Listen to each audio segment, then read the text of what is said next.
प्रिय विद्यार्थियों, विश्व इतिहास में हम लोगों ने जाना कि नेपोलियन बोनापार्ट, जिसने 1799 से लेकर 1815 तक फ्रांस की बागडोर संभाली, अंततः उसकी अतिवादी, साम्राज्यवादी और सैनिकवादी नीतियों से जब यूरोप त्रस्त हो गया, तब मित्र देशों ने मिलकर उसे अंतिम रूप से 18 जून सन 1815 के वाटरलू के युद्ध में परास्त किया। नेपोलियन बोनापार्ट को सेंट हेलेना द्वीप में निर्वासित कर दिया गया। तत्पश्चात मित्र देशों के सामने अब यूरोप के पुनर्निर्माण की एक प्रमुख समस्या थी। इस निमित्त ऑस्ट्रिया के चांसलर मेटरनिक की पहल पर, जिसकी नेपोलियन की पराजय में एक महत्वपूर्ण भूमिका थी, यूरोप के केंद्र में स्थित ऑस्ट्रिया की राजधानी वियना में एक कांग्रेस का आयोजन किया गया।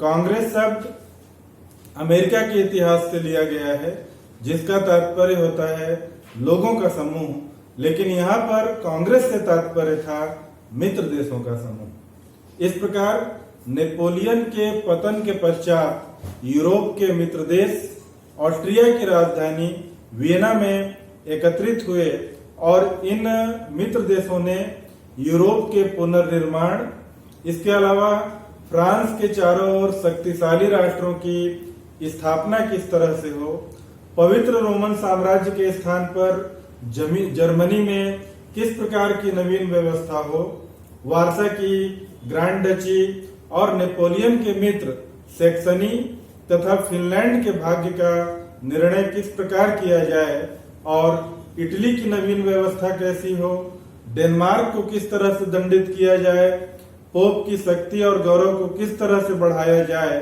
तथा प्रतिक्रियावादी भावनाओं को किस तरह से कुचला जाए। इन समग्र समस्याओं पर चिंतन, विचार और मनन करने के लिए मित्र देशों के समूह ने वियना में विचार मंथन किया। इस विचार मंथन में जो प्रमुख भागीदार थे, प्रमुख देशों के प्रतिनिधि थे, जब उनकी हम बात करते हैं तो हम पाते हैं कि ऑस्ट्रिया खुद एक आयोजक देश था और यहाँ के तत्कालीन सम्राट थे फ्रांसिस फर्स्ट। इसके अलावा ऑस्ट्रिया के चांसलर थे मेटरनिक। जैसा कि मैंने अभी बताया, नेपोलियन की पराजय में मेटरनिक की भूमिका बेहद महत्वपूर्ण रही। मेटरनिक के बारे में दूसरे अध्याय में हम लोग विस्तृत रूप से बात करेंगे। मेटरनिक इस वियना कांग्रेस का कन्वीनर बना और इसी के निर्देशन में कह लीजिए वियना कांग्रेस संचालित हुआ था। रूस की ओर से रूस का जार अलेक्जेंडर वियना कांग्रेस में शामिल हुआ था। उसने अपने आप को विजेताओं की विजेता के रूप में प्रोजेक्ट किया था, क्योंकि उसका मानना था नेपोलियन को पराजय की ओर ले जाने में उसकी भूमिका अहम है। सन 1812 में जब नेपोलियन ने रूस पर हमला बोला, उस समय रूस वालों ने अपनी राजधानी मॉस्को को खाली कर दिया, खुद जार साइबेरिया की ओर चला गया और ऐसे में नेपोलियन की एक बड़ी सेना ठंड के प्रभाव से और रसद की कमी के प्रभाव से समाप्त हो गई थी। और कालांतर में जिस तरह से लिप्जिंग के युद्ध में और वाटरलू के युद्ध में नेपोलियन की पराजय हुई, उसके पीछे रूस के जार का यह मानना था कि अगर रूस में उसे इस प्रकार की क्षति नहीं हुई होती तो शायद नेपोलियन की छवि इस समय कुछ और होती। इसलिए इस आशा के साथ, इस आकांक्षा के साथ रूस का जार वियना कांग्रेस में शामिल हुआ था कि उसे मित्र देशों के द्वारा विशेष पुरस्कार या सम्मान प्रदान किया जाएगा, लेकिन ऐसा हो नहीं सका। प्रशा की ओर से मंत्री हॉर्डेनबर्ग को भेजा गया था। हॉर्डेनबर्ग ऊंचा सुनता था, इसलिए उसकी मदद के लिए हम्बोल्ट को भेजा गया था और इसका ऑब्जेक्ट वियना कांग्रेस में था प्रशा को एन केन प्रकारेण शक्तिशाली बनाने का प्रयास करना। इंग्लैंड की ओर से लॉर्ड कैसलरे और वेलिंगटन के ड्यूक को भेजा गया था, जिनका उद्देश्य था इंग्लैंड के औपनिवेशिक हितों की रक्षा करना। फ्रांस की ओर से कूटनीतिज्ञ तैलरा को भेजा गया था। तैलरा के बारे में हम सब जानते हैं कि पहले वह पादरी था। जब बुर्बोवंशीय शासकों का शासन फ्रांस में था तब वह उनके पक्ष में था और इतना गजब का अवसरवादी था कि जिसकी सत्ता रहे उस तरफ यह मिल जाता था। जब फ्रेंच रिवॉल्यूशन हुआ तब यह क्रांतिकारियों के साथ हो गया और जब नेपोलियन का शासन आया फ्रांस में तब वह नेपोलियन के साथ हो गया। नेपोलियन ने उसे फॉरेन मिनिस्टर बनाया, लेकिन एक अवसर पर जब नेपोलियन ने उसे अपमानित किया तब से वह नेपोलियन का विरोधी हो गया था। और इस मंसूबे के साथ, इस उद्देश्य के साथ तैलरा वियना कांग्रेस में शामिल हुआ था कि वह अब फ्रांस में किसी भी स्थिति में नेपोलियन बोनापार्ट के वंशजों को स्थापित होने नहीं देगा। यानी वह नेपोलियन से अपने अपमान का बदला लेना चाहता था। जब हम वियना कांग्रेस की पृष्ठभूमि की बात करते हैं तो ये पाते हैं कि वियना कांग्रेस के पहले मित्र देशों के बीच कई संधियां हो चुकी थीं। जैसे 1812 की आबू की संधि का उल्लेख मिलता है, जिसमें स्वीडन और नॉर्वे को संयुक्त करने की बात कही गई थी। 1813 में कैलिस की संधि के बारे में उल्लेख मिलता है, जिसमें प्रसा को शक्तिशाली बनाने की बात कही गई थी। इसके अलावा रिखेनबैक अलायंस के बारे में हमको जानकारी मिलती है, जिसमें यूरोप की 3 प्रमुख शक्तियां ऑस्ट्रिया, प्रशा और रूस ने मिलकर 3 चरणों में पोलैंड को आपस में बांट लिया था। इसके अतिरिक्त 1813 की टोपलिच की संधि और 1814 की सामो की धाराओं के अनुरूप कई महत्वपूर्ण संधियां यूरोप के देशों के बीच हुई थी। जब हम वियना कांग्रेस के सिद्धांत की चर्चा करते हैं तो हम पाते हैं कि वियना कांग्रेस ने यह डिसाइड किया कि अब आगे के समय में यूरोप में न्यायोचित राजसत्ता के सिद्धांत का अनुसरण किया जाए।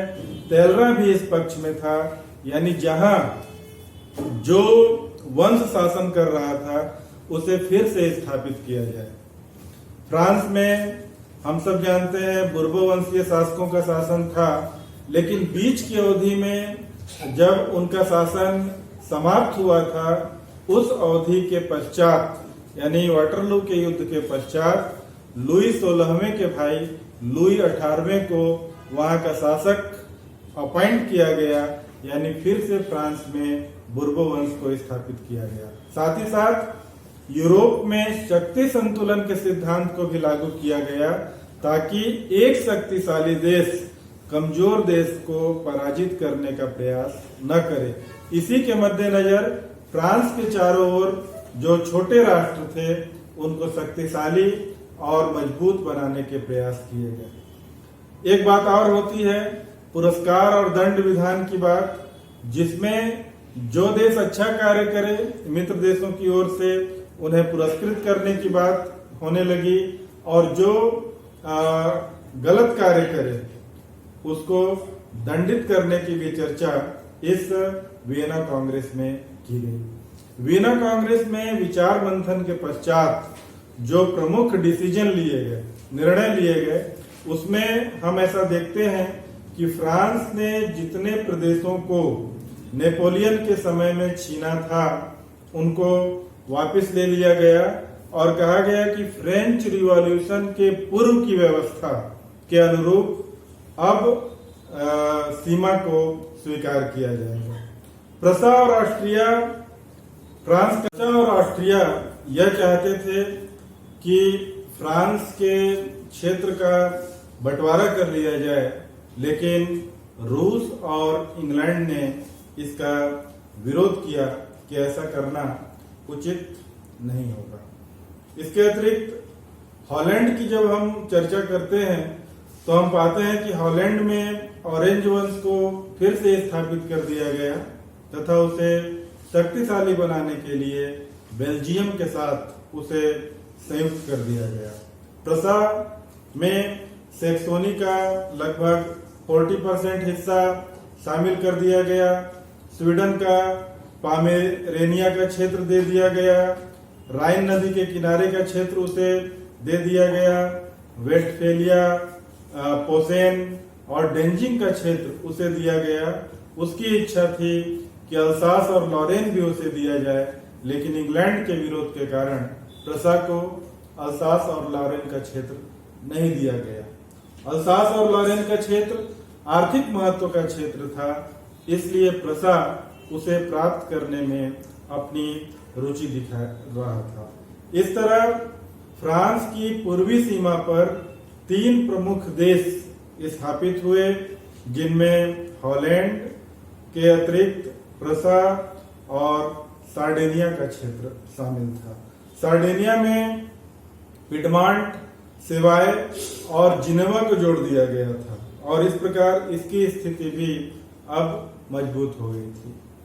ऑस्ट्रिया की जहां तक बात है, इसके बारे में हम सब जानते हैं कि बेल्जियम पर ऑस्ट्रिया का अधिकार था, उसे हॉलैंड को दे दिया गया था और बदले में ऑस्ट्रिया को इटली का क्षेत्र, जिनमें लंबार्डी, वेनेसिया, इलिरियन का क्षेत्र शामिल था, उसे सौंपा गया। रूस से पूर्वी गैलिसिया का क्षेत्र और इसके अतिरिक्त बवेरिया से टिरोल का प्रदेश ऑस्ट्रिया के साथ संयुक्त कर दिया गया। जर्मनी छोटे छोटे राज्यों का संघ था। पहली बार नेपोलियन ने ही इसके महत्व को समझा था और उसने राइन संघ का गठन किया था। इस समय 39 प्रांत तकरीबन जर्मनी में थे, जिसका अध्यक्ष ऑस्ट्रिया हुआ करता था। इटली में नेपिल्स के क्षेत्र में बुर्बो वंशीय फर्डिनेंड का अधिकार स्वीकार किया गया। रोम में पोप का अधिकार स्वीकार किया गया और सार्डिनिया को पिडमॉन्ट तथा सेवाय का क्षेत्र दिया गया। ऑस्ट्रिया को इटली का लंबार्डी क्षेत्र दिया गया, टस्कनी का क्षेत्र दिया गया, मोडेना का क्षेत्र दिया गया और इन सभी में ऑस्ट्रियन वंश स्थापित हुआ था।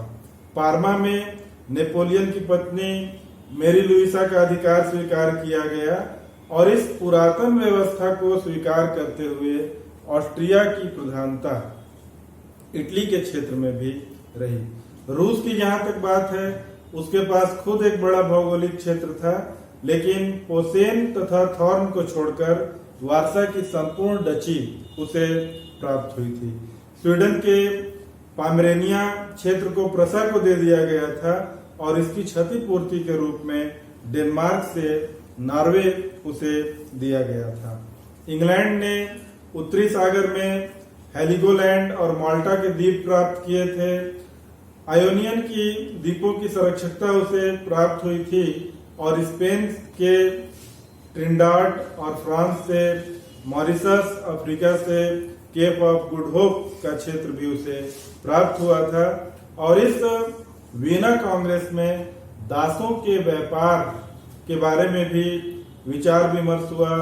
इसको प्रतिबंधित किया गया। अंतर्राष्ट्रीय नदी जहाज का आवागमन कैसे होगा, इस पर भी विचार विमर्श किया गया और इस तरह अंतर्राष्ट्रीय स्तर पर एक संयुक्त व्यवस्था को बनाने का प्रयास यूरोप में नेपोलियन के पतन के पश्चात मित्र देशों के द्वारा किया गया। जब हम यूरोपियन हिस्ट्री या वर्ल्ड हिस्ट्री की बात करते हैं, उसमें वीना कांग्रेस का स्थान बेहद महत्वपूर्ण माना जाता है, क्योंकि यह पहला अवसर था विश्व इतिहास में जब कुछ देशों के साथ मिलकर एक शांति का प्रयास किया गया था और इसका परिणाम यह हुआ कि क्रीमिया युद्ध से पहले, क्रीमिया का युद्ध 1853 to 56 के मध्य हुआ था। इसके पहले यानी वाटरलू से लेके क्रीमिया तक लगभग 40 साल तक यूरोप में शांति व्यवस्था बनी रही। इसका संपूर्ण श्रेय हम वीना कांग्रेस को देते हैं, जो कि इसकी एक प्रमुख सफलता कही जा सकती है। Thank you very much.